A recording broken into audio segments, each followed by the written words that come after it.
And in recent days, Chairman Greg Meeks, the chair of your committee, has shied away from using the language investigation and has called the hearing that we're going to be seeing today oversight. Do you view this as an investigation, and what do you hope the takeaways from these hearings are? Yeah, I mean, again, I think if there will be a time for an investigation. We are still in the midst of this emergency, and I think it's appropriate to have oversight at this moment. Now, cannot be in lieu of further investigations of a more wide-reaching goal of pursuing accountability.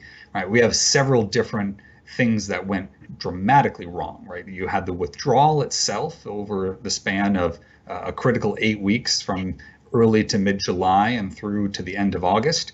We have the broader issue of our failure to evacuate our loyal Afghan allies, that special immigrant visa program, the delays, the backlogs, and between state, DOD, and DHS, a lot of the buck passing that occurred in April, May, June, and July.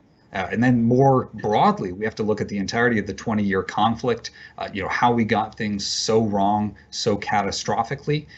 But in addition, what this means for the balance of authority between the president and Congress. Congress imbued with Article 1 powers around war and war making, the president as commander in chief, and how we ensure we have the appropriate oversight and checks and balances when it comes to this area moving forward. And I'm wondering how you square President Biden's shifting of the responsibility for Afghanistan falling so dramatically and quickly to President Trump for signing the peace deal with the Taliban in February of 2020, which had committed the U.S. to withdraw all of our troops. Does he have a point there? How much culpability does Trump bear here? It's funny, every time President Biden says that, he somewhere in that same comment says, I accept full responsibility, and then manages to talk about all the ways in which he's not ultimately responsible. Obviously, President Biden inherited a situation. He inherited situations on the ground, much like President Trump inherited a situation on the ground, much like President Obama inherited a situation on the ground. Those conditions were what they were. He had some consistency in terms of the special envoy, Zalmay Khalilzad, to Afghanistan.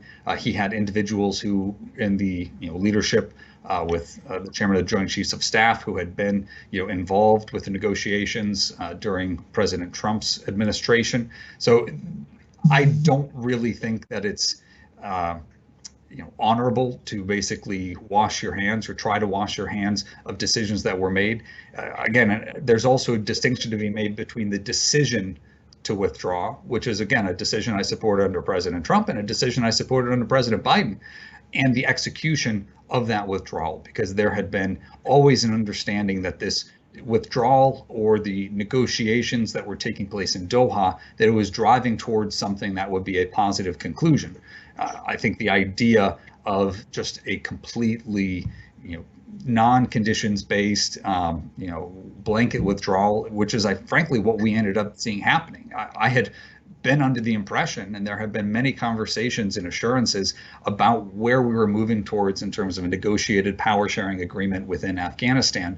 Now, clearly, that was predicated on leverage that we had 8 weeks ago. We had an Afghan government. The Afghan government had a security force, and that eroded precipitously. We should have modified our approach depending on what was happening on the ground, but instead it was holding hard and fast to a deadline, regardless of what the dramatic and horrific consequences of that would be.